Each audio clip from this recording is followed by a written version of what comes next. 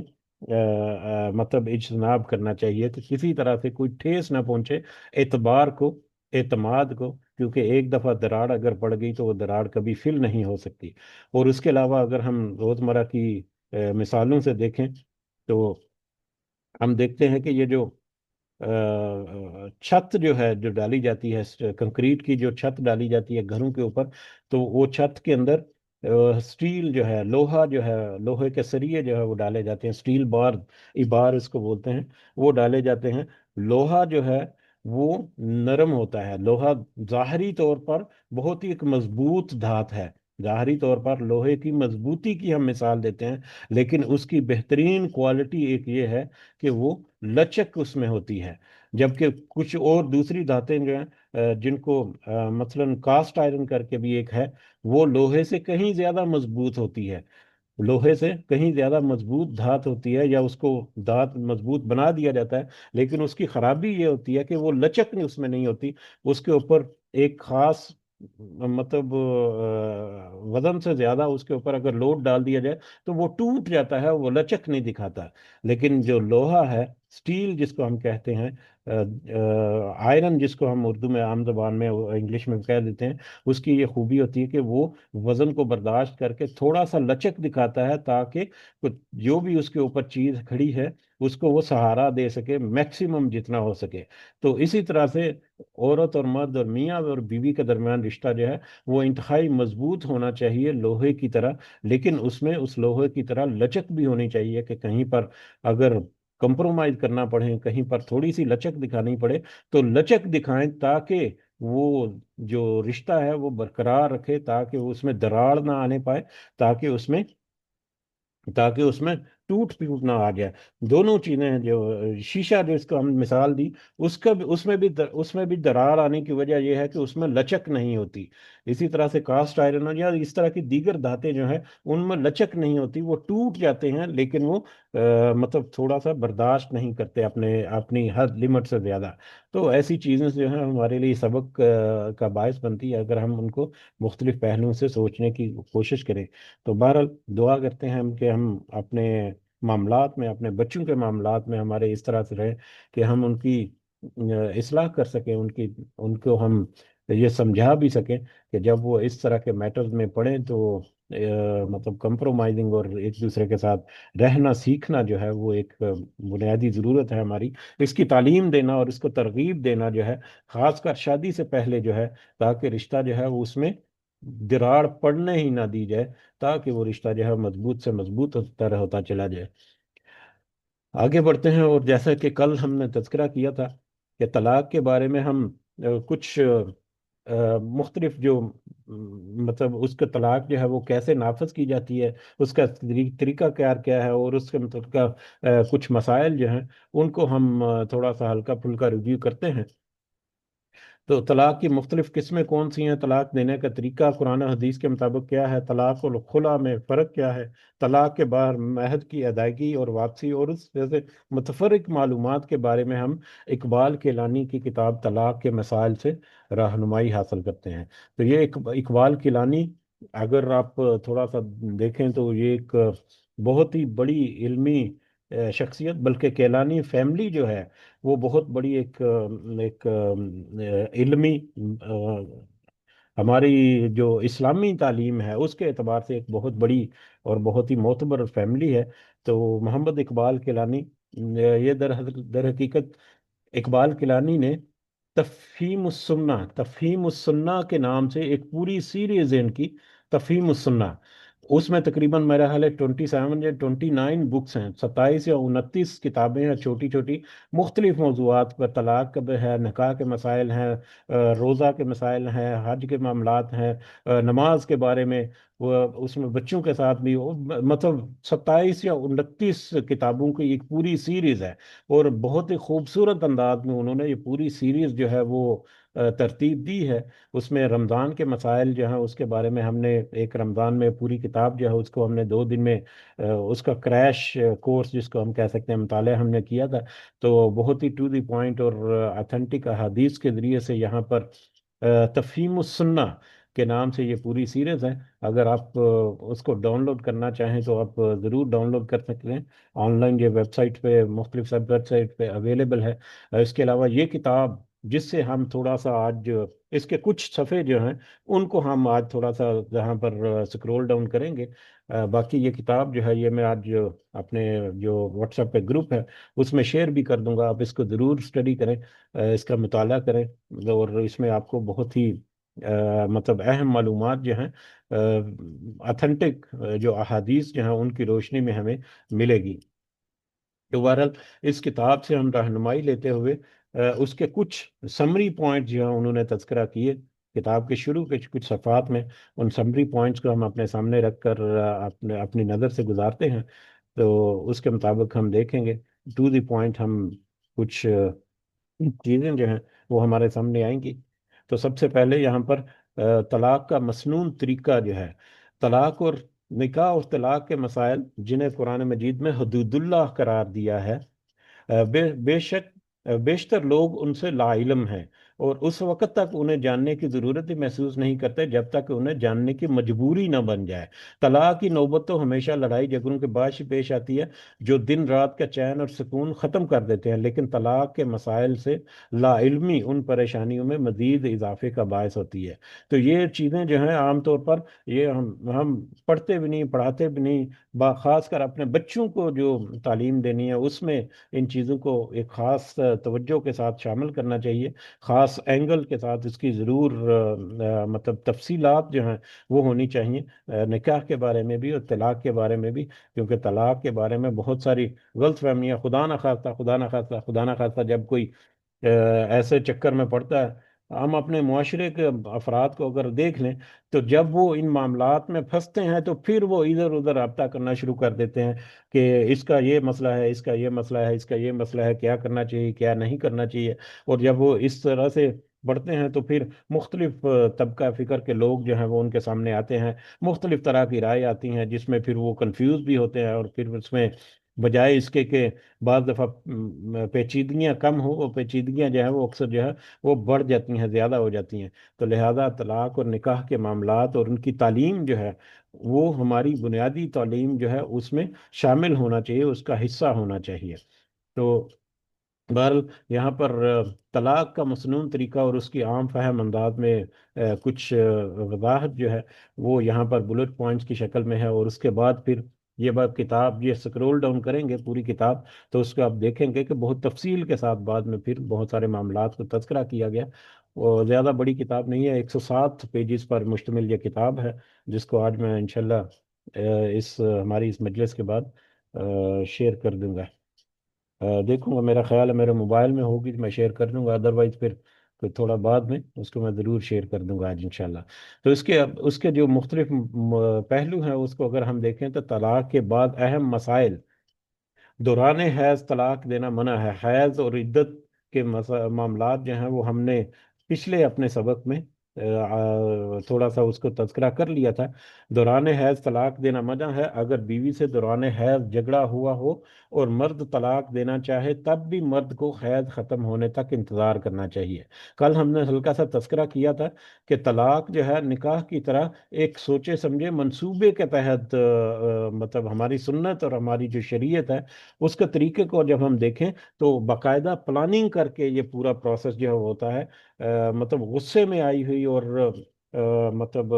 جذباتی کیفیت میں جو معاملات ہو جاتے ہیں اس میں طلاق امپلیمنٹ تو ہو جاتی ہے, نافذ تو ہو جاتی ہے, لیکن وہ کمزور اور ناقص ہوتی ہے اور خلاف سنت ہوتی ہے. نبی کریم صلی اللہ علیہ وسلم نے انہوں نے بہت اس کے اوپر غصہ فرمایا تھا جس کی حدیث جو ہے وہ ہم آج آگے جا کر تھوڑا سا تذکرہ کریں گے. تو لہٰذا ہمارے ذہنوں میں یہ بھی ہونا چاہیے, ہمارے بچوں کے ذہنوں میں خدا نہ خواستہ اگر کوئی ایسا معاملہ آتا ہے تو نکاح کی طرح طلاق بھی باقاعدہ ایک پلانڈ پروسیس ہے, نہ کہ ایک جذباتی فیصلہ کو سڈنلی بس ایک ہی لمحے میں فیصلہ کیا اور دوسرے لمحے میں اس کو ایگزیکیوٹ کرنے کی کوشش کر دی گئی. دوبارہ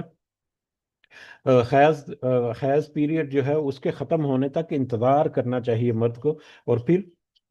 جس طہر میں طلاق دینی ہو، حیض ختم ہونے کے بعد طہر جب شروع ہو جائے تو طہر میں طلاق دی جاتی ہے۔ طہر یعنی پاکی کا پیریڈ، جبکہ عورت جو ہے وہ نماز پڑھنا اپنے اس پیریڈ کے درمیان بعد شروع کر دیتی ہے، تو وہ طہر کا پیریڈ ہے۔ جس طہر میں طلاق دینی ہو اس طہر میں جماع کرنا منع ہے۔ یاد رہے کہ ایام حیض کے علاوہ باقی ایام جن میں عورت نماز ادا کرتی ہے اسے انہیں ایام طہر کہا جاتا ہے۔ یعنی جس طہر میں طلاق دینا مقصود ہو، وہ اس طہر میں پھر جمع کرنا یا جسمانی تعلقات جو ہیں وہ منقطع کر دینے ہیں، جب تک کہ طلاق کے بارے میں آگے جو رجوع جو ہے وہ فائنل سٹیجز میں نہ جائے۔ تو طلاق جو ہے وہ امپلیمنٹ ہوگی، طہر جب شروع ہوگا اس وقت جمع کرنے سے پہلے، جسمانی تعلق سے پہلے ایک وقت میں صرف ایک ہی طلاق دینی چاہیے۔ بیک وقت تین طلاقیں دینا بہت بڑا گناہ ہے۔ تین طلاقوں کے بارے میں بھی آگے جا کر تذکرہ آئے گا۔ نبی کریم صلی اللہ علیہ وسلم نے بہت غصہ فرمایا تھا اس شخص کے لیے جس نے ایک وقت میں تین طلاقیں دی تھیں۔ اس میں سے ایک طلاق کو نبی کریم صلی اللہ علیہ وسلم نے قبول کیا تھا، امپلیمنٹ کیا تھا، باقی دو طلاقیں جو ہیں وہ بعد میں پھر اس کے پاس ایک آپشن جو ہے وہ کھلا رہا۔ یہ حدیث جو ہے وہ آگے چل کر آئے گی تھوڑا سا۔ بیوی کو الگ کرنے کے لیے طلاقوں کی زیادہ سے زیادہ تعداد تین ہے، لیکن ایک طلاق سے الگ کرنا ہی شریعت کا معین طریقہ ہے۔ دوسری اور تیسری طلاق کی ضرورت کب اور کیوں پڑتی ہے اس کا ذکر آئندہ صفحات میں آئے گا۔ اب یہاں پر ہمارے ہاں ایک مسکنسیپشن یہ بھی ہے کہ جب تک تین طلاقیں نہیں ہوگی عورت جو ہے وہ دوسری جگہ پر یا دوسرے مرد کے ساتھ شادی نہیں کر سکتی۔ یہ بہت بڑی مسکنسیپشن ہے جس کو ہمیں مطلب ضرور دور کرنا چاہیے۔ جب آگے جا کر ہم دیکھیں گے کہ طلاق جو ہے وہ پہلی طلاق ہو گئی جب، تو اس کے بعد جب میاں بیوی عدت کے بعد پہلی طلاق کی جو عدت ہے تقریباً 3 مہینے یا 3 پیریڈ کا جو دور ہے، جب جیسے ہی وہ مکمل ہوتی ہے اور خاوند اگر رجوع نہیں کرتا تو اس صورت میں عورت آزاد ہے، چاہے تو وہ اپنے پہلے شوہر سے رجوع کرے، اگر تو ان کا آپس میں کوئی صلح صفائی ہوتی ہے، اگر وہ چاہے تو وہ دوسرے مرد کے ساتھ شادی کر سکتی ہے، وہ آزاد ہوتی ہے۔ لیکن یہاں پر عام ایک کنسپٹ جو ہے یا ایک غلط فہمی یہ ہے کہ جب تک تین طلاقیں پوری نہیں ہوگی دوسرے شوہر کے ساتھ شادی نہیں ہو سکتی۔ تو یہ ایک اہم نقطہ ہے جس کو ہمیں ضرور مطلب کاؤنٹ کرنا چاہیے۔ اور جب بھی ایسے ایسے خدا نہ خواستہ بڑے مجبور ہوتے ہیں وہ لوگ، جیسے معاملات میں پھنسے ہوتے ہیں اور وہ تین طلاقوں کو پھر بڑی اہمیت دیتے ہیں، تو پہلی طلاق ہی کافی ہے کہ عورت جو ہے وہ دوسری جگہ پر شادی کر لے اگر وہ طلاق پوری ہو چکی اور بائن ہو چکی۔ پہلی طلاق ہو یا دوسری یا تیسری، ہر طلاق کے بعد عورت کو 3 حیض یا 3 طہر جو کم از کم و بیش 3 ماہ بنتی ہے اس کے درمیان انتظار کرنے کا حکم ہے۔ شرع میں اس مدت کو عدت کہتے ہیں۔ جو طلاق کی جو عدت ہے، پہلی ہو یا دوسری ہو یا تیسری ہو، وہ 3 حیض، یہ ان عورتوں کی عدت ہے جن کو حیض آتے ہیں۔ دوسری جو سچویشن ہے جیسے کہ بیوہ وغیرہ ہے، اس کی عدت جو ہے وہ تقریباً 4 مہینے ہے۔ اور اس کے علاوہ اگر کوئی حاملہ ہو گئی ہے تو اس کا حمل جو ہے وہ اس کی عدت جو ہے وہ ٹھہرتی ہے۔ یہ حیض کے دوران جو ہے وہ اس کی عدت جو ہے اس کی پیریڈ 3 مہینے یا 3 پیریڈز ہے۔ پہلی اور دوسری طلاق کے بعد دوران عدت 3 حیض بیوی سے صلح کرنے کی کوشش رجوع کرنا کہلاتا ہے۔ ہم کہتے ہیں بیوی سے واپس رجوع کر لینا، تو دوران عدت پہلے جو 3 ماہ ہے تقریباً، اس میں پہلی 2 طلاقوں کی شکل میں صورت میں ہمارے ایک آپشن رہتا ہے کہ اگر مرد چاہے تو وہ اپنے شوہر کے ساتھ اگر اپنی بیوی کے ساتھ رجوع کر سکتا ہے، یا آپس میں ان کی صلاح صفائی انڈرسٹینڈنگ ہوتی ہے تو وہ آپس میں رجوع کر سکتے ہیں، لیکن وہ مرد کو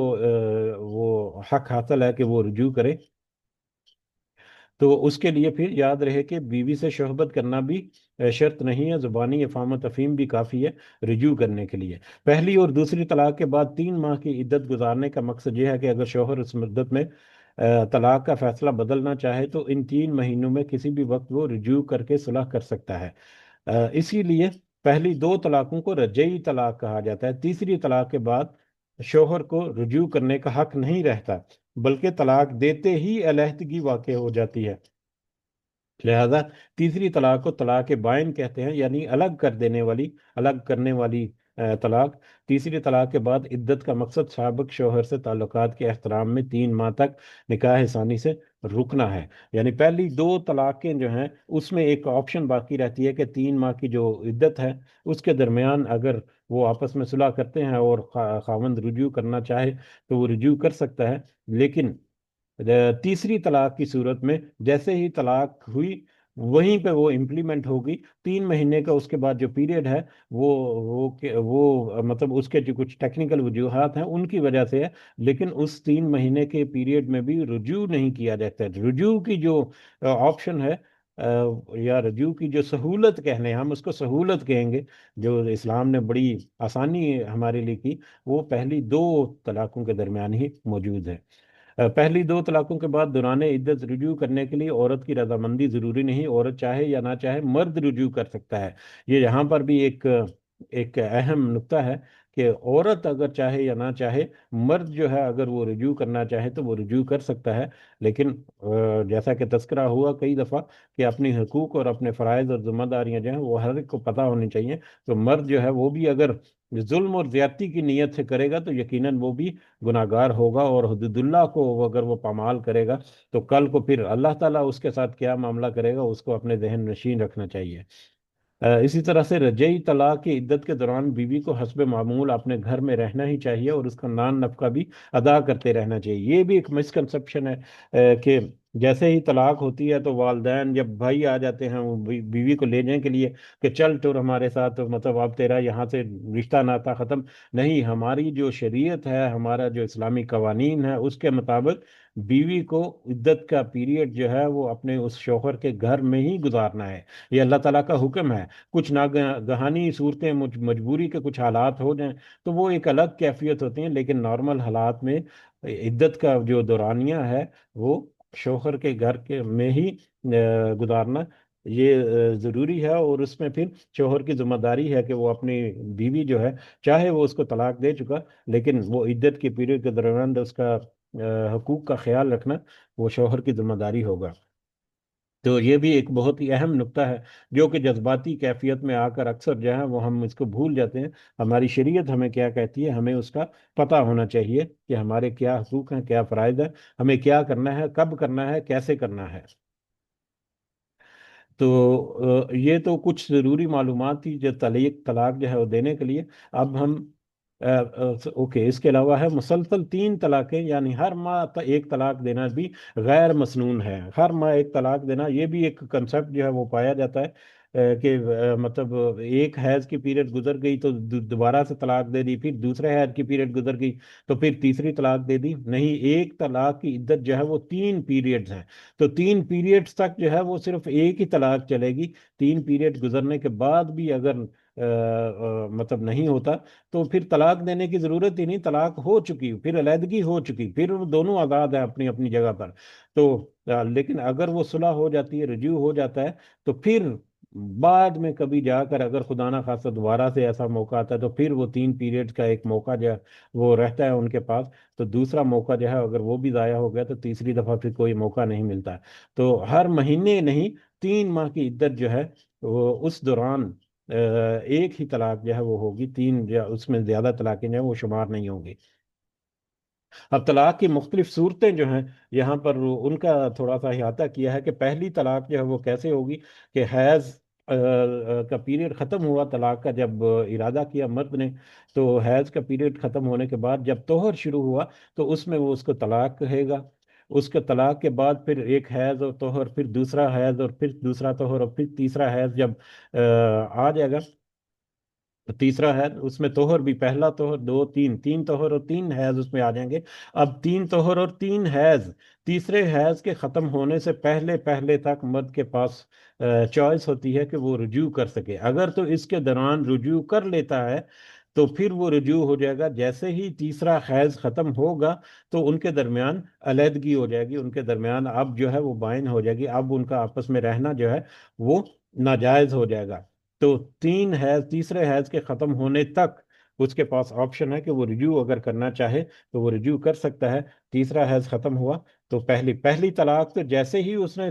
توہر میں طلاق کا لفظ ادا کیا اور طلاق اس نے دی تو طلاق نافذ ہو گئی۔ اس کا مطلب یہ ہے کہ چاہے وہ دوسرے توہر میں یا تیسرے توہر میں جب بھی رجوع کرے گا، رجوع کر لیا اس نے، اس کے باوجود ایک طلاق جو ہے وہ کاؤنٹ ہو جائے گی۔ اگر رجوع نہیں بھی کیا، علیحدگی بھی ہو جاتی ہے، تو علیحدہ ہونے کی صورت میں بھی ان دونوں کے درمیان ایک طلاق جو ہے وہ کاؤنٹ ہو چکی۔ اب ایک طلاق ہو چکی، چاہے اس نے رجوع کیا یا نہیں کیا۔ اگر رجوع کر لیا تو پھر واپس رشتہ تعلق شروع ہو جائے گا، اگر رجوع نہیں کیا تو وہ دونوں علیحدہ ہو جائیں گے۔ ہاں، علیحدہ ہو کر اگر وہ آپس میں صلح صفائی سے دوبارہ نکاح کرنا چاہیں، دوبارہ آپس میں ملنا چاہیں، تو دوبارہ نکاح، نیا نکاح اور نیا مہر کے ساتھ وہ رجوع کر سکتے ہیں۔ ادروائز دوبارہ رجوع نہیں کیا جا سکتا جب تک کہ نکاح نہ ہو۔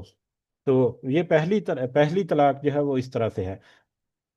یاد رہے کہ تیسرا حیض ختم ہونے کے بعد عورت کا نکاح ثانی کرنا چاہے، عورت نکاح ثانی کرنا چاہے تو کر سکتی ہے، خواہ سابق شوہر سے ہو یا کسی دوسرے مرد کے ساتھ ہو۔ تو یہ ایک آپشن جو ہے وہ اوپن رہتی ہے۔ یہ ایک مسکنسپشن ہے کہ 3 طلاقیں پوری ہوں گی تو پھر یہ عورت جو ہے وہ دوسری شادی کر سکتی ہے۔ اسی طرح سے دوسری طلاق جو ہے اس میں بھی یہ ہے کہ پہلی طلاق ایک دفعہ اس نے طلاق بول دیا، چاہے وہ اس نے حیض میں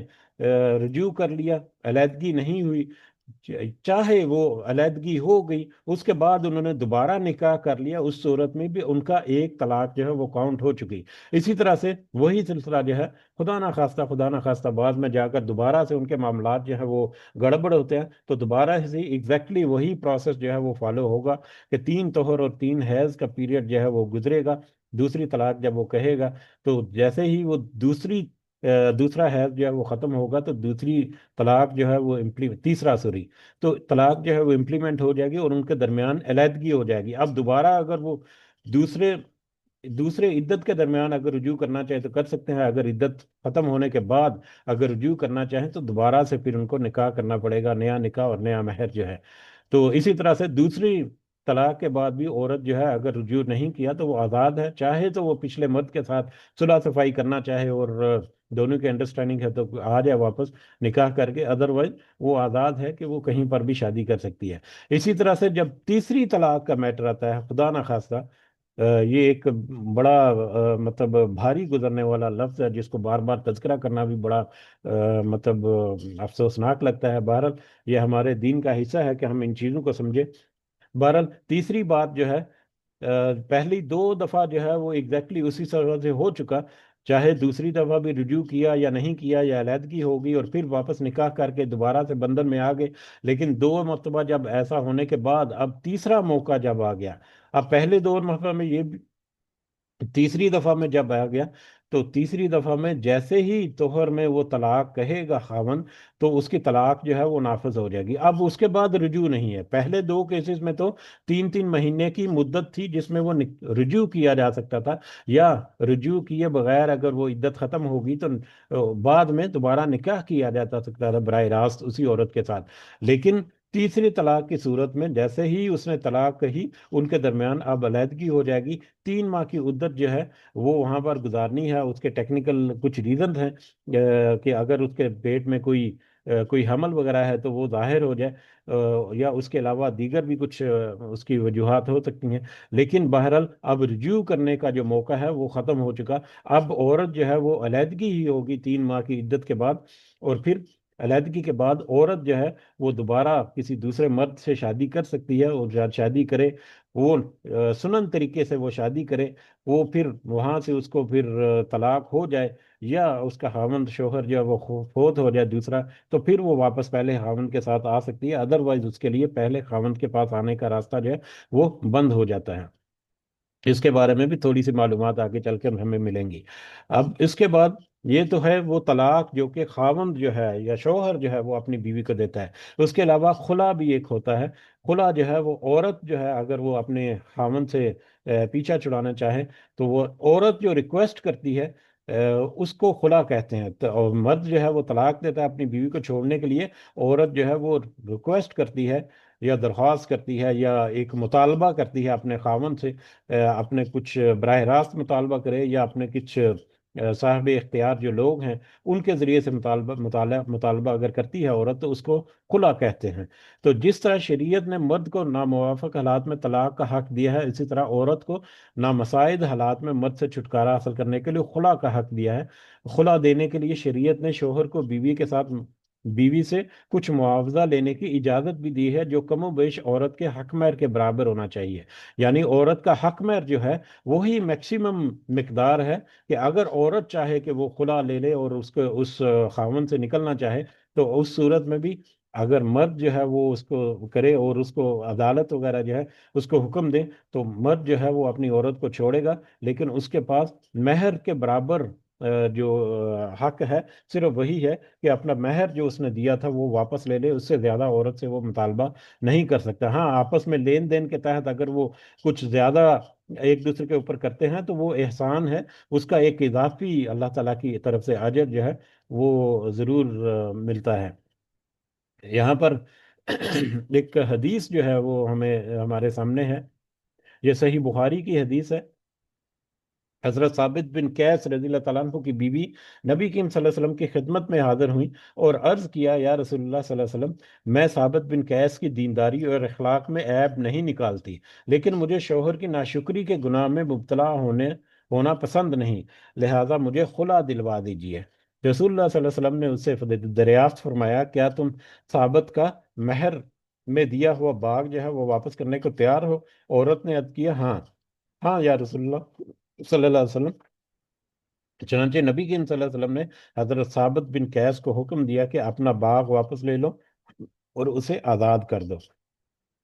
تو یہ حدیث جو ہے اس سے ہمیں پتہ چلتا ہے کہ اگر میاں بیوی کے درمیان باہمی رضامندی سے خلا کا معاملہ طے نہ پائے، اگر تو خلا عورت جو ہے وہ اپنے خاوند کو کہتی ہے کہ میں خلا لینا چاہتی ہوں، اور اگر ان کا معاملہ جو ہے وہ آپس میں طے نہ پائے، تو ایسی صورت میں عورت جو ہے وہ شرعی عدالت کی طرف رجوع کر سکتی ہے، اور عدالت کو شرعاً اس بات کا پورا اختیار حاصل ہے کہ وہ عورت کو مرد سے خلا دلا کر آزاد کرا دے۔ تو یہ بھی بہرحال ایک پورا پروسیس ہے، اس کو اگر ہم ڈیٹیل سے دیکھیں تو یہ بھی ایک آسانی ہے۔ اگر عورت خلا لینا چاہے تو اس کے لیے بھی کچھ راستے اوپن ہے، لیکن اس کے لیے پھر جس طرح سے مرد اپنی آزادی سے طلاق دے سکتا ہے، اس طرح سے عورت اپنی آزادی سے خلا نہیں، اس کو بیچ میں کچھ اپنے ولی اور کچھ مطلب منصف جو ہیں ان کو بیچ میں شامل کرنا پڑے گا، تاکہ وہ اپنے آپ کو اس خاون سے نجات دلا سکے، یا جو بھی معاملات ہیں۔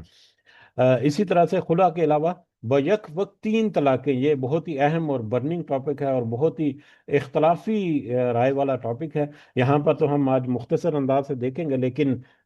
میں یہ بک جو ہے وہ شیئر کروں گا آپ کے ساتھ جب، تو اس میں آپ دیکھیں گے بڑی تفصیل کے ساتھ مختلف حوالے جو ہیں وہ دیے گئے ہیں کہ کیوں جو ہے وہ تین طلاقیں ایک ہی مجلس کی جو ہیں ان کو نافذ نہیں کیا جا سکتا، اور حضرت عمر نے جو امپلیمنٹ کیا تھا، نافذ کیا تھا، وہ ایک اس کی ریزن کیا تھی، اور اس کو بھی مطلب بعد میں قبولیت جو ہے اس طرح سے نہیں ملی تھی۔ تو یہ ڈیٹیل جو ہے وہ ضرور دیکھ سکتے ہیں۔ اس کے باوجود علماء جو ہیں وہ اپنے اپنے پوائنٹ آف ویوز رکھ کے اختلاف کرتے ہیں۔ ہم علماء کی علمی لیول جو ہے وہاں تک تو ہم نہیں پہنچتے، لیکن ہمیں اپنی سوچ بچار کر کے صحیح اور مسند احادیث جو ہے ان کو سامنے رکھ کے ہمیں بھی کچھ اپنے ذہنوں میں کچھ پوائنٹ جو ہے بننا چاہیے، اس کے مطابق اپنی رائے جو ہے پھر اپنے علماء جو ہیں جس پہ پھر آپ کو تسلی ہو، تشنگی ہو، اس کے مطابق پھر، لیکن اگر تو شخصیت پسندی کے تحت چلنا ہے تو پھر اپنی جو سوچ ہے اس میں بھی ڈنڈی مارنے کا ہوتا ہے۔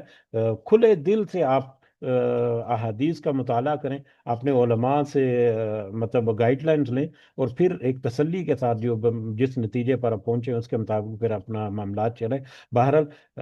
بیک تین طلاقیں جو ہیں، تین طلاق کے معاملے میں سوچ بچار، سنجیدگی اور تحمل سے کام لینے والے مرد کم ہی ہوتے ہیں، اور شرعی احکام کا علم رکھنے والے تو اور بھی کم ہوتے ہیں۔ یعنی تحمل، سنجیدگی، صبر، یہ اس طرح کی چیزیں جو ہمارے معاشرے سے اب آؤٹ ہوتی جا رہی ہیں، بالکل ختم ہوتی جا رہی ہیں۔ بیشتر لوگ لڑائی جھگڑے اور غصہ کے دوران ہی طلاق دے ڈالتے ہیں، اور شرعی احکام سے ناواقف ہونے کی بنا پر ایک ہی وقت میں تین یا اس سے بھی زیادہ مرتبہ طلاق کا لفظ کہہ ڈالتے ہیں، جو کہ خلاف شرع ہے، بالکل بڑا، بلکہ بڑا گناہ ہے۔ ایک ہی وقت میں تین طلاقیں دے دینا یا اپنے منہ سے بک دینا، یہ بہت بڑے گناہ کی بات ہے۔ رسول اللہ صلی اللہ علیہ وسلم کی حیات مبارکہ میں ایک آدمی نے اپنی بیوی کو بیک وقت تین طلاقیں دی۔ یہ نسائی کی حدیث کا یہاں پر حوالہ ہے کہ ایک آدمی نے اپنی بیوی کو بیک وقت تین طلاقیں دی۔ آپ صلی اللہ علیہ وسلم کو علم ہوا تو آپ صلی اللہ علیہ وسلم غصہ کے مارے اٹھ کھڑے ہوئے اور فرمایا، میری موجودگی میں کتاب اللہ سے یہ مذاق! نبی کریم صلی اللہ علیہ وسلم کے یہ الفاظ جو ہیں، اس کا اندازہ کریں کہ نبی صلی اللہ علیہ وسلم غصے کے مارے اٹھ کھڑے ہوئے اور انہوں نے فرمایا کہ میری موجودگی میں کتاب اللہ سے یہ مذاق! ایک شخص نے عرض کیا، یا رسول اللہ صلی اللہ علیہ وسلم، کیا میں اسے قتل کر دوں؟ یعنی اس قدر وہ غصہ ان کا مطلب آیا، یا اس قدر وہ ان کو ناگوار گزری بات کہ میری موجودگی میں کتاب اللہ کے ساتھ یہ لوگ ایسا مذاق کرنا شروع کر دیں، میرے بعد پھر یہ کیا کریں گے؟ تو رسول اللہ صلی اللہ علیہ وسلم کے الفاظ مبارک سے اندازہ لگانا مشکل نہیں کہ شریعت اسلامیہ میں بیک وقت تین طلاقیں دینا کتنا بڑا گناہ ہے۔ اس کی وجہ یہ ہے کہ شریعت خاندان کو تباہی سے بچانے کے لیے جس مصلحت اور حکمت کو بروئے کار لانا چاہتی ہے، بیک وقت تین طلاقیں دینے والا شخص نہ صرف ان مصلحتوں اور حکمتوں کا پامال کر ڈالتا ہے، بلکہ رسول اللہ صلی اللہ علیہ وسلم کی صریحاً نافرمانی کا مرتکب ٹھہرتا ہے۔ تاہم رسول اللہ صلی اللہ علیہ وسلم نے تین طلاقیں دینے والے شخص پر شدید ناراضگی کے باوجود تین طلاقوں کو تین شمار نہیں کیا، بلکہ تین کی بجائے ایک ہی شمار فرما کر امت کو بہت بڑے فتنے سے محفوظ کر دیا۔ نبی کریم صلی اللہ علیہ وسلم نے شدید برہمی کا اظہار تو کیا، لیکن تین کی بجائے ایک طلاق جو ہے وہ اس کو امپلیمنٹ یا اس کو قبول کر لیا۔ تو یہ اس طرح سے اس کو ایک طلاق جب قبول کر لیا تو اس کا مطلب ہے کہ ابھی اس کے پاس دو چوائسز اویلیبل ہیں، جب دو مطلب چانس اس کے پاس ہے کہ پہلی طلاق کے بعد عدت کے پیریڈ جو ہے وہ گزرے تین مہینے کا، تقریباً تین پیریڈز، تو اس دوران میں وہ رجوع کر لے، یا بعد میں دوسری طلاق اگر ہوتی ہے اس کے درمیان، یا پہلی طلاق کے بعد پھر چھوڑ دے، دوسری طلاق اگر ہوتی ہے تو یعنی ایک لمبا پیریڈ جو ہے وہ اس کے پاس اویلیبل ہے کہ وہ سوچ بچار کرے۔ اگر اس نے تین طلاقیں ہی دے دیں تو جیسے اوپر ہم نے تذکرہ کیا، تیسری طلاق کے منہ سے نکلتے ہی وہ طلاق امپلیمنٹ ہوگی، بائن ہوگی، اس کے بعد پھر رجوع کا کوئی چانس جو ہے وہ باقی نہیں رہتا ہے۔ حضرت عبداللہ بن عباس رضی اللہ تعالیٰ عنہما سے روایت ہے کہ رسول اللہ صلی اللہ علیہ وسلم کے زمانہ مبارک میں اور اس کے بعد حضرت ابو بکر صدیق رضی اللہ تعالیٰ عنہ کے زمانہ خلافت میں، اور پھر حضرت عمر رضی اللہ تعالیٰ عنہ کے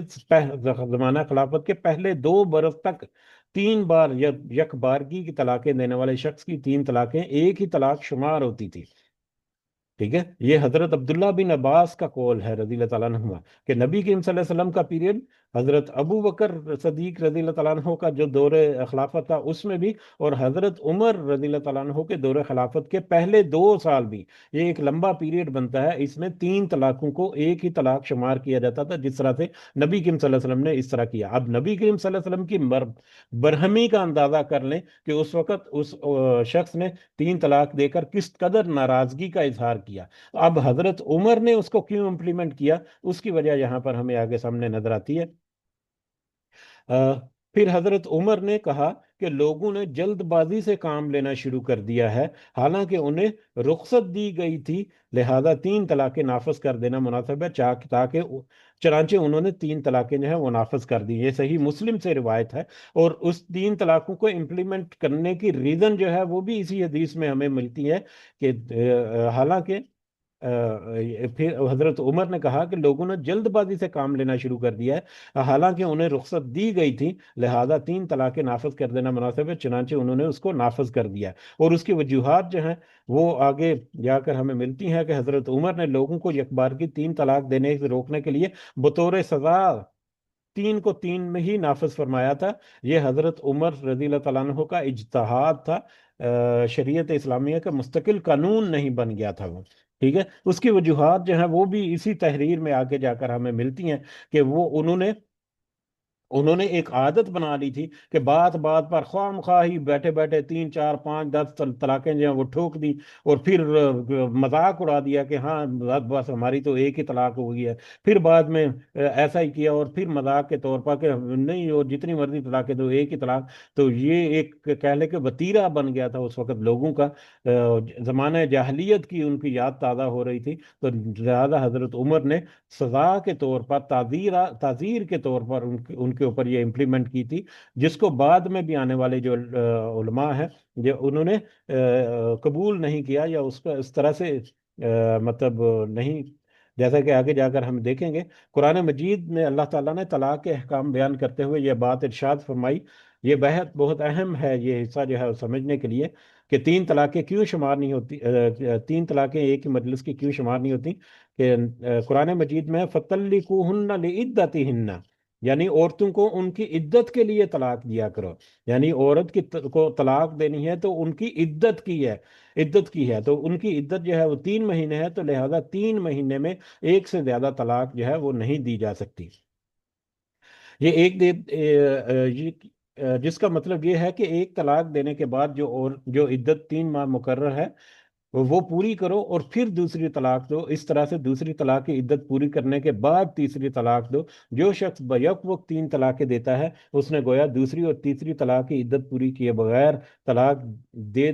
دے دی، جبکہ پہلی طلاق کے بعد رجوع یا 3 ماہ کا انتظار کرنا ضروری تھا، لہذا بیک وقت 3 طلاقیں دینے کی صورت میں پہلی طلاق تو ہو جاتی ہے، دوسری اور تیسری طلاق جو ہے وہ وقت مقررہ سے قبل دینے کی وجہ سے نافذ نہیں ہو سکتی۔ اس کی مثال بھی یہاں پر آگے دی گئی ہے کہ فجر کی نماز جو ہے، اب کوئی صبح فجر کی نماز پڑھنے کے لیے جائے اور فجر کی نماز میں ہی وہ ظہر عصر اور مغرب کی نماز جو ہے وہ ادا کر دے، تو اس صورت میں اس کی فجر کی نماز تو ہو جائے گی، لیکن ظہر اور عصر کی نماز اس نے وقت سے پہلے ادا کر دی جو کہ ممکن نہیں، تو وہ تو قبول نہیں ہوگی، وہ تو ہوگی نہیں۔ تو یہ ایک مثال جو ہے وہ آگے انہوں نے دی ہے اقبال کلانی نے۔ یہ بات یاد رہے کہ 7 اسلامی ممالک، یہ بہت اہم نقطہ ہے ہمارے، خاص کر ہمارے پاکستان اور انڈیا، پاکستان کے جو باسی ان کے لیے بھی یاد رہے کہ 7 اسلامی ممالک جن میں مصر، سوڈان، اردن، مراکش، عراق، شام اور پاکستان شامل ہے، ایک مجلس کی 3 طلاقوں کو ایک ہی طلاق شمار کرنے کا قانون نافذ ہے۔ یہ قانون نافذ جو ہے وہ جو ہمارا جو عدالتی نظام ہے، یہ اس قانون کی بات ہو رہی ہے۔ اگر ہم اپنے معاشرے میں دیکھیں تو ہمارے جو طبقہ فکر ہے یا مسالک ہیں، ان میں سے ایک بڑا مسلک جو ہے یا ایک بڑا گروہ جو ہے وہ تو 3 طلاقوں کو، ایک ہی مجلس کی 3 طلاقوں کو 3 کاؤنٹ کرتا ہے، جبکہ ایک دوسرا گروہ جو ہے وہ اس کی مخالفت کرتا ہے۔ ہمارا جو اگر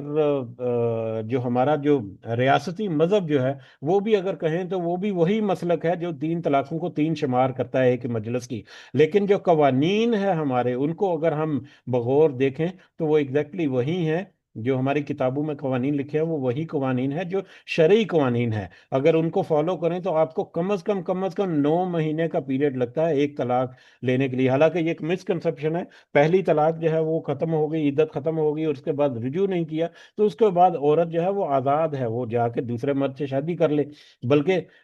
سنت طریقہ یہی ہے، سنت نے یہی معین کیا ہے۔ اس سے پھر یہ ہے کہ ایک لمبے عرصے تک ایک آپشن اوپن رہتی ہے کہ اگر پہلا مرد جو ہے وہ دوبارہ سے رجوع کرنا چاہے تو 2 4 6 مہینے بعد اس عورت کے بھی ہوش ٹکانے لگ جائے 4 6 مہینے کے بعد کہ اب اس کو نیا اس طرح سے خامند اس طرح سے نہیں مل رہا، یا اس کے حالات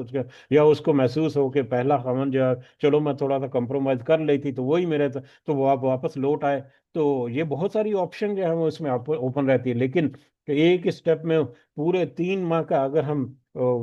سوری 3 ماہ اور 3 ماہ کمپلیٹ کر کے 3 طلاقیں دے دی، تو اس صورت میں تو وہ پھر جب تک وہ دوبارہ سے حلال نہیں ہوگی پہلے خاوند کے لیے تب تک کہ وہ اس کے لیے جائز نہیں ہوگا، تو وہ پھر بندھن جو ہے وہ زیادہ کمپلیکیٹڈ ہو جاتا ہے۔ تو ہمارا جو پاکستان میں جو قوانین ہے، عدالتی نظام میں جو امپلیمنٹ کیا گیا ہے، وہ در حقیقت وہی ہے جو ہماری شریعت کے مطابق ہے۔ البتہ ہماری اس میں سے جو کوتاہی یہ ہے کہ ہم جب تک 3 کو پورا نہ کریں تب تک ہماری تسلی نہیں ہوتی کہ ہم اپنی اس بچی کا نکاح جو ہے وہ دوسرے مرد کے ساتھ کریں۔ بعض اہل علم کے نزدیک بیک وقت دی گئی تین طلاقیں تین شمار ہوتی ہیں، لیکن ہمیں درج الوجوہات کی وجہ پر اس موقف کو تسلیم کرنے میں تعامل ہے، یعنی اقبال کلانی جو ہے وہ اس سے اختلاف کرتے ہیں، اور اکثر جو ہے اس سے اختلاف ہی کیا جاتا ہے۔ اس کی ایک وجہ جو ہے یہ ہے، آپ اس بک کو ضرور پڑھیں تو آپ کو اندازہ ہو جائے گا کہ کیا کیا اس کی وجوہات ہیں۔ حضرت عمر فاروق کے اجتہاد کے بعد بیک وقت دی گئی تین طلاقوں کو تین شمار کرنے پر کبھی بھی امت کا اجماع نہیں رہا۔ امت کا اجماع جب تک نہیں ہوگا تو وہ اس کو شرعی قانون کے طور پر قبول نہیں کیا جائے گا۔ صحابہ کرام رضی اللہ تعالیٰ عنہم، تابعین اور ائمہ کرام میں بھی اس مسئلے پر اختلاف رہا ہے، اور مذکورہ بالا 7 اسلامی ممالک میں یک بار کی تین طلاقوں کو ایک شمار کرنے کا قانون تو اس کی بڑی واضح دلیل ہے۔ تو حضرت عمر فاروق کا اجتہاد جو ہے وہ کبھی بھی اس کے اوپر امت کا اجماع نہیں رہا، یہ بھی ایک حقیقت ہے جو آج ہمارے سامنے بھی موجود ہے۔ یہاں سے آگے کچھ پیجز جو اسکپ کیے ہیں، آگے اس کے بعد پھر حلالہ ہے۔ حلالہ وہی کہ تین طلاقوں کی صورت میں اگر عورت کو حلال ہوتی ہے پہلے مرد کے لیے، پہلے خاوند کے لیے، جب تک کہ وہ دوسرے خاوند کے ساتھ مطلب سنن کے مطابق شادی نہ کر لے، اور وہاں سے سنت کے مطابق یا تو اس کو طلاق نہ ہو جائے، یا وہاں سے اس کا خاوند جو ہے فوت ہو جائے، تو اس ایسی کچھ سچویشن میں ہو سکتا ہے۔ قرآن مجید کی سورہ بقرہ کی آیت نمبر 230 کا خلاصہ یہ ہے، یہی آیت جس کے ضمن میں ہم یہ طلاق کے موضوع کے اوپر تھوڑی سی مطلب انفارمیشن لینے کی کوشش کر رہے ہیں۔ اس آیت کا خلاصہ یہ ہے کہ اگر ایک آدمی اپنی بیوی کو الگ الگ اوقات میں تین طلاقیں دے چکا ہو، تو وہ دوبارہ اس عورت سے نکاح نہیں کر سکتا، الا یہ کہ وہ عورت اپنی آزاد مرضی سے، یہ بریکٹس میں یہاں پر ہونا چاہیے کہ وہ اپنی آزاد مرضی سے کسی دوسرے مرد کے ساتھ زندگی بھر رفاقت نبھانے کی نیت سے نکاح کرے، یعنی سنت کے مطابق نکاح کرے۔ اور سنت کے مطابق یہ ہے کہ وہ نبھانا ہے رشتہ، دونوں ایک دوسرے سے لطف اندوز ہوں، ان کے درمیان جسمانی تعلق قائم ہو، اور یہ کہ مرد یعنی دوسرا شوہر جو ہے وہ عورت کو اپنی آزاد مرضی سے طلاق دے، یا وہ فوت ہو جائے تو عورت جو ہے وہ عدت گزارنے کے بعد اپنا جو پہلا شوہر ہے اس کے ساتھ نکاح کرنا چاہے تو کر سکتی ہے۔ اس آیت کی روشنی میں بعض ہیلہ باز علماء نے تین طلاقوں کو یہ ہائی لائٹ کرنے کیا، تو اس کو میں نے جب کنورٹ کیا تو وہ تھوڑا سا فیڈ ہو گیا۔ بہرحال اوریجنل کتاب میں آپ کو بڑا کلیئر یہ ملے گا۔ مذکورہ آیت کی روشنی میں بعض ہیلہ باز علماء نے تین طلاقوں والی متعلقہ کا اپنے سابق شوہر سے نکاح کروانے کے لیے یہ ہیلہ ایجاد کیا ہے کہ اس متعلقہ کا کسی مرد سے عارضی نکاح کروا کے ایک بار، ایک یا دو دن بعد اسے طلاق دلوا دی جائے، تاکہ وہ عورت اپنے پہلے خاوند کے لیے حلال ہو جائے۔ تو کچھ ہیلہ باز جو علماء ہیں، یا علماء ان کو نہیں کہنا جی، یقیناً علماء نہیں ہوں گے، میرا خیال ہے ایون کہ جو تین طلاق کے جو حامی جو علماء ہیں وہ بھی اس چیز کو نہیں مانیں گے حلالے کو، لیکن افسوس کے ساتھ کہ ایک بہت بڑا ایک کہہ لیں کہ ایک حساب سے ایک ادارہ ہی ہے، حلالہ مرکز بھی بنے ہوئے ہیں۔ یا اللہ تعالی ہم سب کو معاف فرمائے کہ ہمارے معاشروں میں ایسی ایسی خرافات جو ہیں وہ ہو سکتی ہیں، اور ہم اپنے آپ کو مسلمان کہتے ہیں۔ بہرحال انہوں نے ہیلا بہانہ یہ ایجاد کیا کہ اب دوسرے مرد کے ساتھ عارضی نکاح کیا، کچھ دن کے تعلق جو ہے وہ استوار کیا، اس کے بعد وہاں سے طلاق دلوا کر پہلے خاوند کے ساتھ شوہر کے لیے اس کو حلال کر دیا، تو اس کو عام طور پر حلالہ کہا جاتا ہے، جو کہ اسلام کی نظر میں بہت گناہ کبیرہ ہے۔ عورت کو اپنے سابق شوہر کے لیے حلال کرانے کے اس فعل کو حلالہ کہا جاتا ہے، اور اس فعل کے فاعل کو محلل کہا جاتا ہے، اور حلالہ نکالنے والے شخص کو جس سے حلالہ نکالا جو اسے محل اللہ کہا جاتا ہے۔ تو بہرحال یہ انہوں نے ٹرم بھی اپنی طرف سے نافذ کر دی ہیں، جبکہ اس کی ہمارے دین میں کوئی گنجائش نہیں ہے اس طرح کے کسی بھی طرح کے ایسے کسی تعلق کی۔ تو یہ بعد میں ایک پورا ٹیبل دیا گیا ہے کہ یہ حلالہ کا نکاح اور جو سنن نکاح جو ہے اس میں فرق کیا ہے، کیا کیا اس میں بگاڑ ہے، کیا کیا اس میں خرابیاں ہیں۔ تو یہ کافی تفصیل سے یہاں پر تذکرہ ہے۔ مسنون نکاح اور حلالہ میں فرق واضح ہے۔ نکاح جو ہے وہ تو سنت کے مطابق ہے، جبکہ حلالہ خلاف سنت ہے۔ نکاح سراسر رحمت ہے اور راحت ہے، جبکہ حلالہ سراسر لعنت اور ملامت ہے۔ نکاح جو ہے وہ سراسر عزت اور عصمت کا ضامن ہے، جبکہ حلالہ جو ہے وہ سراسر زنا اور بدکاری کا راستہ ہے۔ اسی لیے رسول اللہ صلی اللہ علیہ وسلم نے حلالہ نکالنے والے کو کرائے کا سانڈ کہا۔ اس سے اندازہ ہوتا ہے کہ نبی کریم صلی اللہ علیہ وسلم کے زمانے میں بھی یہ کچھ خرافات اس طرح کی پنپ چکی تھیں۔ اسی لیے یہاں پر ابن ماجہ کا کی روایت جو ہے وہ کوٹ کی گئی کہ نبی کریم صلی اللہ علیہ وسلم نے حلالہ نکالنے والے کو کرائے کا سانڈ کہا۔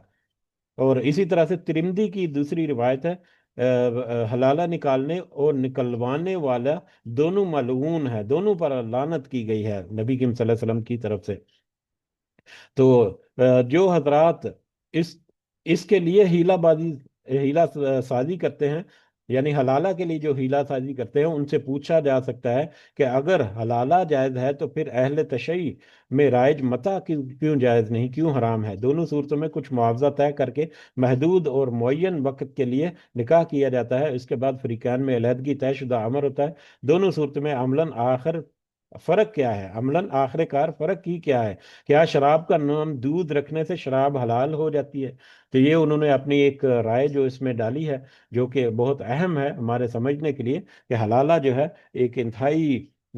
قابل مذمت اور ایک حرام کام ہے، جو کہ ہمارے افسوس کے ساتھ ہمارے معاشرے میں اس کو جگہ جو ہے وہ مختلف معاملات سے ملی ہی ہے۔ اب یہاں پر ہمیں پتہ چلے گا حضرت عمر نے اپنے زمانہ میں 3 طلاق جو ہے وہ کیوں نافذ کی، اور پھر اس کے اوپر بعد میں آنے والے جو علماء ہیں، جو ابھی تک 3 طلاق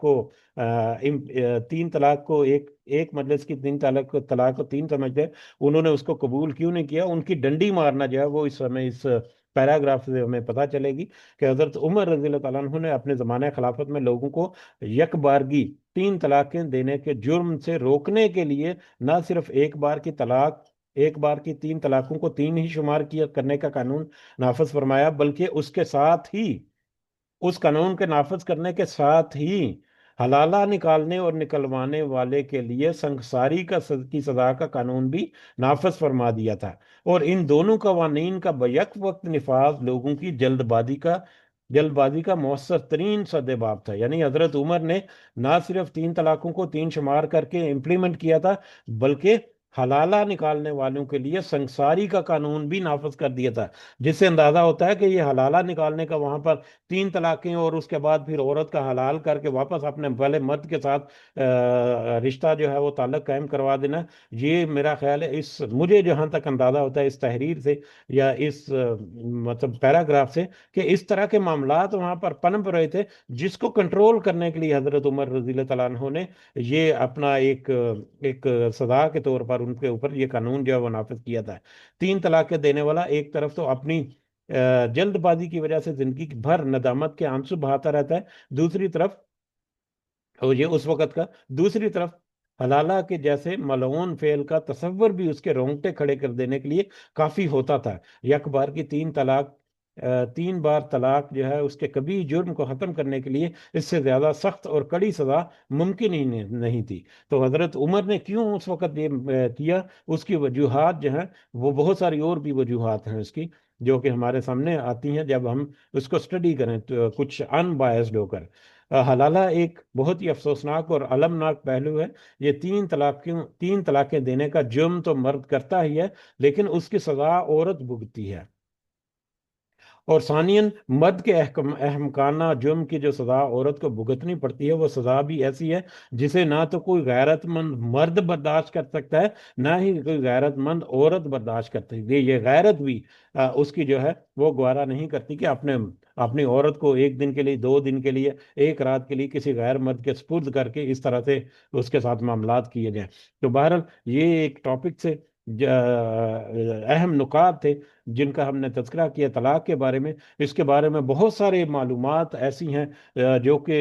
اسٹڈی کی جا سکتی ہے، جس کو ہمارے سامنے رہنا چاہیے۔ اس کے بہت سارے اثرات جو ہیں ہمارے معاشرے میں آتے ہیں۔ طلاق کا غلط استعمال جو ہے وہ بھی ہمارے معاشرے میں، میڈیا اور ڈراموں میں طلاق کا مذاق اڑایا جاتا ہے، یہ بھی ایک سوچے سمجھے منصوبے کے تحت وہی لبرل قسم کا جو طبقہ ہے وہ اس طرح کے معاملات کرتا ہے۔ والدین کا کردار جو ہے اس کو ہمیں ضرور غور و فکر کرنا چاہیے کہ کس طرح سے والدین کا کردار ہے، کہ جلدی جلدی میں بس اپنی بیٹی کو اٹھا کر گھر لے گئے اور کوئی شریعت کا احساس نہیں کیا، نکاح سے پہلے ذہنی اور دینی تربیت ضروری ہے، جذباتی فیصلے جو ہے ان سے ہمیں تھوڑا سا بچنا چاہیے، وقتی غصے جو ہیں وہ اس میں بہت سارے ہیں۔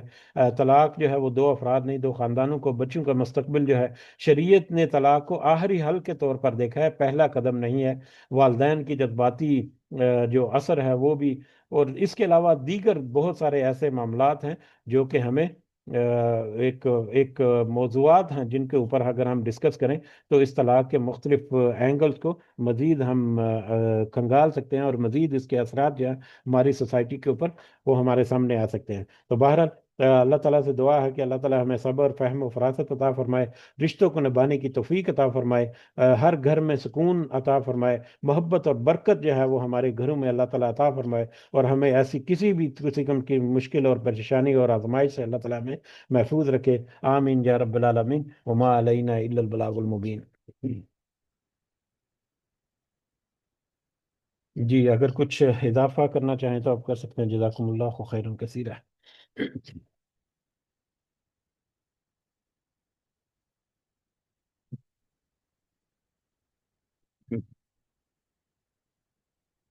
جی میرا خیال ہے اجازت چاہتے ہیں، وقت جو ہے وہ کافی گزر بھی چکا۔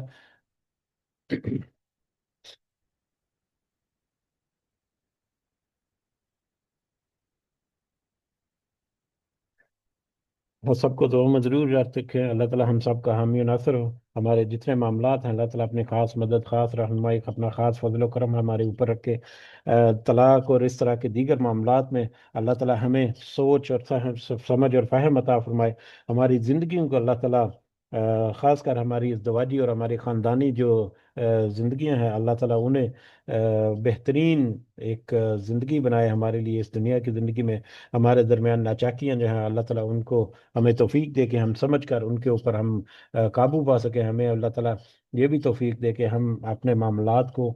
فہم اور فراست سے نبھانے کی کوشش کریں۔ ہمارا اپنا عمل جو ہے وہی طریقے یا بگاڑ کی طرف لے جاتا ہے یا اصلاح کی طرف لے جاتا ہے، تو اللہ تعالیٰ ہمیں توفیق دے کہ ہم اصلاح کرنے والے بنے، بگاڑ کو روکنے والے اللہ تعالیٰ ہمیں بنا دے۔ آمین یا رب العالمین۔ رب ارحمہما کما ربیانی صغیرا، رب ارحمہما کما ربیانی صغیرا، رب ارحمہما کما ربیانی صغیرا، ربنا آتنا فی الدنیا حسنہ وفی الآخرۃ حسنہ وقنا عذاب النار، ربنا ظلمنا انفسنا وإن لم تغفر لنا وترحمنا لنكونن من الخاسرین، ربنا تقبل منا انك انت السميع العليم وتب علينا انك انت التواب الرحيم۔ سبحان ربك رب العزة عما يصفون وسلام على المرسلين والحمد لله رب العالمين۔ سبحانك اللهم وبحمدك أشهد أن لا إله إلا أنت أستغفرك وأتوب إليك۔ جزاكم الله خيرا كثيرا۔ السلام عليكم ورحمة الله وبركاته۔